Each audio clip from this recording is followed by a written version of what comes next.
বাংলাদেশের থেকে ৫৯,০০০ কোটি টাকা আত্মসাতের অভিযোগে তদন্তে পরিবারের সঙ্গে অন্য সদস্যদের সঙ্গে নাম এসেছে ব্রিটিশ রাজনীতিবিদ ও মন্ত্রী টিউলিপ সিদ্দিকেরও।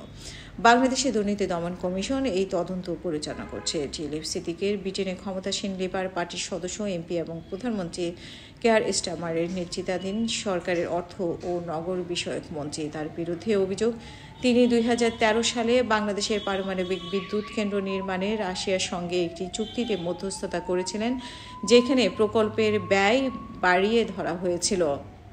মূলত টিউলিপ সিদ্দিকের খালা এবং বাংলাদেশের ক্ষমতাচ্যুত প্রধানমন্ত্রী শেখ হাসিনার বিরুদ্ধে দুর্নীতি দমন কমিশনের যেই ব্যাপক তদন্ত শুরু করেছে তারই আওতায় পড়েছে টিউলিপ। তবে টিউলিপের ঘনিষ্ঠ একটি সূত্র বিবিসিকে জানিয়েছে, পারমাণবিক বিদ্যুৎ কেন্দ্র নির্মাণে দুর্নীতির যে অভিযোগ আনা হয়েছে তা পুরোপুরি অসত্য এবং রাজনৈতিক উদ্দেশ্য প্রণোদিত।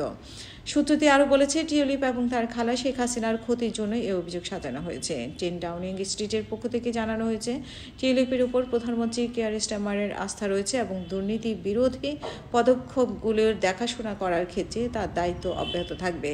ব্রিটিশ প্রধানমন্ত্রী মুখপাত্রের তথ্য অনুযায়ী প্রধানমন্ত্রী কেয়ার স্টারমারের সঙ্গে এই ইস্যুতে কথা হয়েছে টিউলিপ সিদ্দিকের, এবং দুর্নীতি ও অর্থ আত্মসাতে জড়িত থাকার যে অভিযোগ উঠেছে তার বিরুদ্ধে সেই সবের তার কোনো ধরনের সম্পৃক্ততা নাকচ করেছেন টিউলিপ।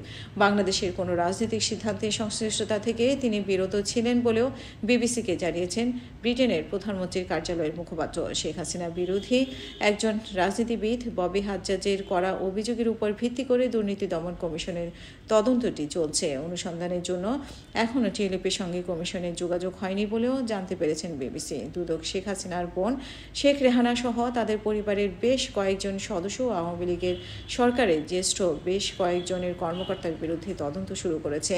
বাংলাদেশে মোট ২০ বছরের বেশি সময় ধরে ক্ষমতায় থাকা শেখ হাসিনাকে স্বৈরশাসক হিসেবে দেখা হয়, যার সরকার কঠোরভাবে ভিন্ন মত দমন করত।